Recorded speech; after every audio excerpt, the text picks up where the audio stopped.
Assalamualaikum warahmatullahi wabarakatuh. Halo, apa kabar semuanya? Semoga baik dan sehat selalu. Kembali lagi dalam pembelajaran mata pelajaran ilmu pengetahuan alam tentang zat dan perubahannya, bagian 2 untuk tingkat SMP dan MTSN bersama saya, Tutor Yulianti Atina Handini Eskom. Selamat belajar. Pada materi sebelumnya, kita sudah belajar tentang zat padat, cair, dan gas, serta perbedaan perubahan fisika dan kimia. Sekarang, kita akan fokus ke salah satu sifat penting zat gas, yaitu kerapatan gas. Kalian pasti pernah terpikirkan, kenapa gas bisa menyebar ke seluruh ruangan? Kenapa balon bisa terbang? Yuk kita cari tahu sama-sama. Apa itu kerapatan? Kerapatan adalah ukuran seberapa rapat partikel dalam suatu zat. Semakin rapat partikel, maka semakin tinggi kerapatannya. Sebaliknya, jika partikel berjauhan, maka kerapatannya rendah. Perhatikan gambar berikut ini. Terdapat batu bata dan segelas air putih. Jika dalam volume ukuran yang sama, lalu kenapa batu bata terasa lebih berat daripada segelas air putih? Karena pada volume yang sama, seperti besar kotak yang sama, maka jika kalian menghitung jumlah partikel, akan ada lebih banyak partikel zat padat dibandingkan partikel zat cair dalam volume yang sama. Karena partikel pada zat padat lebih rapat dibandingkan dengan zat cair. Secara matematis, rumus menghitung partikel ditulis sebagai berikut. P sama dengan M per V, di mana P merupakan kerapatan partikel, M merupakan massa partikel, dan V merupakan volume partikel. Bagaimana menghitungnya? Berikut langkah-langkah perhitungannya. Yang pertama, timbang massa. Gunakan neraca atau timbangan digital untuk mendapatkan berat partikel atau zat yang diukur. Yang kedua, ukur volume. Untuk benda beraturan, hitung volume menggunakan rumus geometri standar. Misal, untuk bentuk balok, menggunakan rumus panjang dikali lebar dikali tinggi.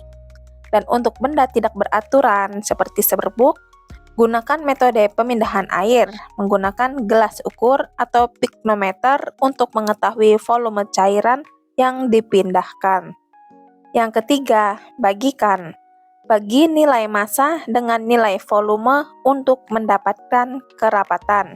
Contoh, jika sebuah benda memiliki massa 50 gram dan volume 25 cm3, maka massa jenisnya adalah P sama dengan 50 gram dibagi 25 cm3 sama dengan 2 gram per cm3.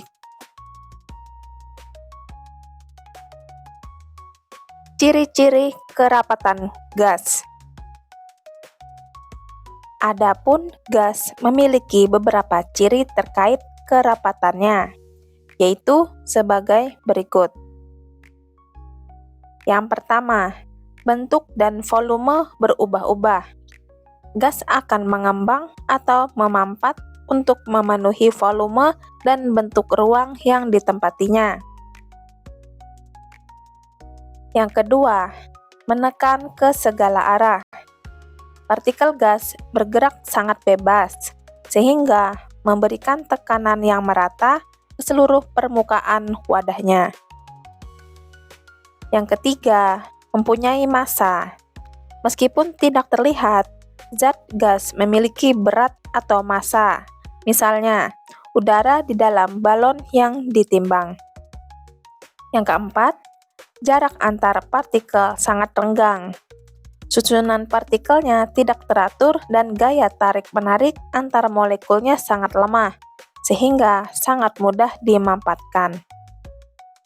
Yang kelima, tidak dapat dilihat, tapi dapat dirasakan.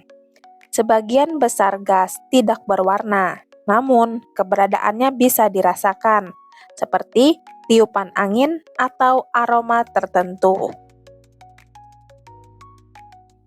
Berikut contoh kerapatan gas dalam kehidupan sehari-hari.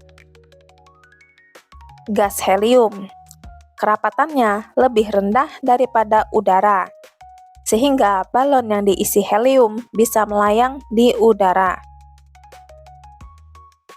Gas karbon dioksida atau CO2. Gas ini memiliki kerapatan lebih tinggi dari udara, sehingga cenderung tenggelam dan digunakan dalam alat pemadam api atau APAR. Uap air.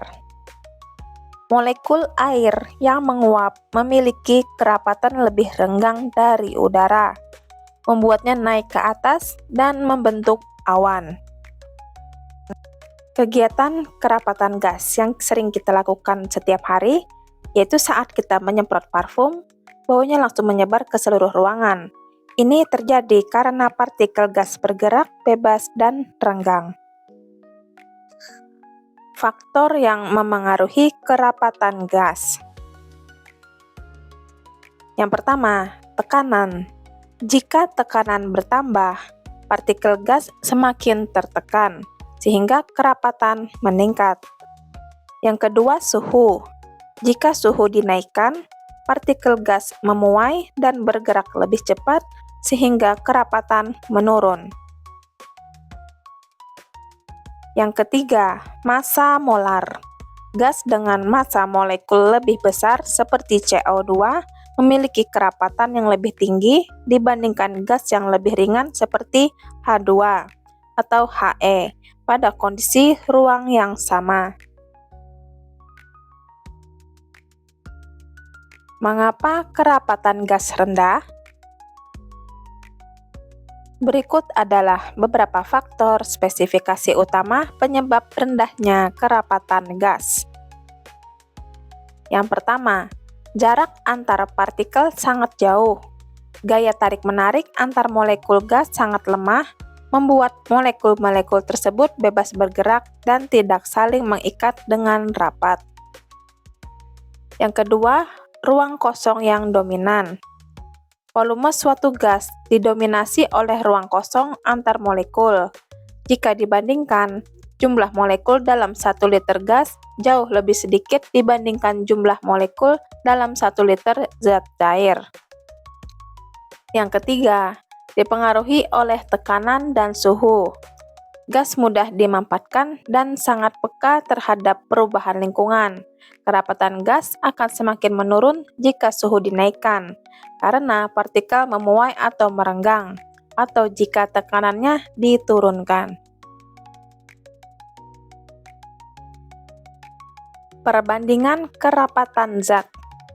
Kerapatan atau massa jenis menunjukkan seberapa rapat partikel dalam suatu zat. Setiap zat memiliki kerapatan yang berbeda-beda, sehingga bisa dibandingkan. Tapi sebelum melakukan perbandingan, terlebih dahulu untuk menghitung besar massa dan volume zat yang akan dibandingkan dengan menggunakan rumus kerapatan. Cara membandingkan kerapatan zat. Jika volumenya sama, maka bandingkan massanya. Jika massa lebih besar, maka kerapatannya lebih besar. Jika massanya sama, maka bandingkan volumenya. Jika volume lebih kecil, maka kerapatannya lebih besar. Jika massa dan volume berbeda, hitung dulu menggunakan rumus, lalu bandingkan hasilnya.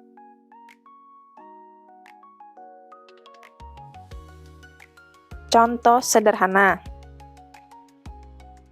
Terdapat sebuah besi dan sebuah kayu dengan volume yang sama, tapi besi lebih berat karena kerapatannya lebih besar.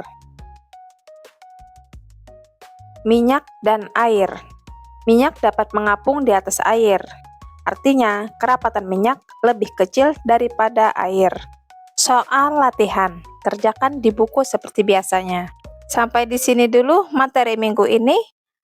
Terima kasih atas perhatiannya.